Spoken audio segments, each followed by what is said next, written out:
শুভ দুপুর বন্ধুরা,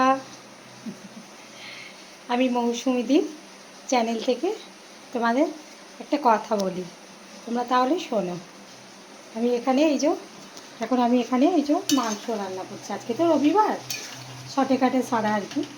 তোমার প্রথমে চাল কুমড়ো করেছি, তারপরে একটু মাংস বানাচ্ছি, আর একটু নিম পাতা ভাজা আর চাটনি করা আছে, বুঝলে। আমি একটা কথা বলি, শোনো। আচ্ছা বন্ধুরা, বলে তো, সকলেই বলে এটা, মানে এটা একটা প্রবাদ বাক্য বলে, হ্যাঁ, যে অহিংসা পরম ধর্ম। হিংসা দিয়ে হিংসাকে জয় করা যায় না, ভালোবাসা দিয়ে হিংসাকে জয় করা যায়, মানে ভালোবাসা দিয়ে সেটাকে জয় করা যায়। তুমি দীর্ঘদিন একটা মানুষকে ভালোবাসতে বাসতে বাসতে বাসতে যখন তুমি দেখবে সে একই পথে আছে, সে তার পথ থেকে একটুও সরছে না, তখন তুমি বলো তো আমাকে, সত্যিই কি তোমরা তার ওপর মানে একটুও রাগ করবে না? তোমরা কি সত্যিই একদম প্রকৃতভাবেই ভালোবাসবে?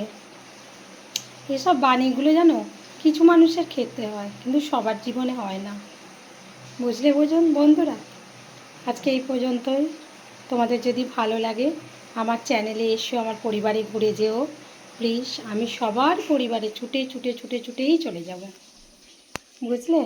এই দেখো, এখানে আমার তো মাংস কষানো হয়ে গেছে। এই যে তোমার দাদা মাংস এনেছে, এই যে মানে মাংস কষানো হয়ে গেছে। দেখো বন্ধুরা, এই যে ভাতটা খালি নামিয়ে নেব।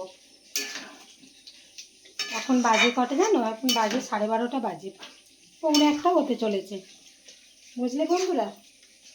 এই যে এটা করে নিই, এটা করলে আমার হয়ে যাবে। তাহলে রাখি বন্ধুরা, টাটা। তোমরা একটু রিপ্লাই করে বলো তো কমেন্টে আমি কি বললাম সত্যি কথা কিনা।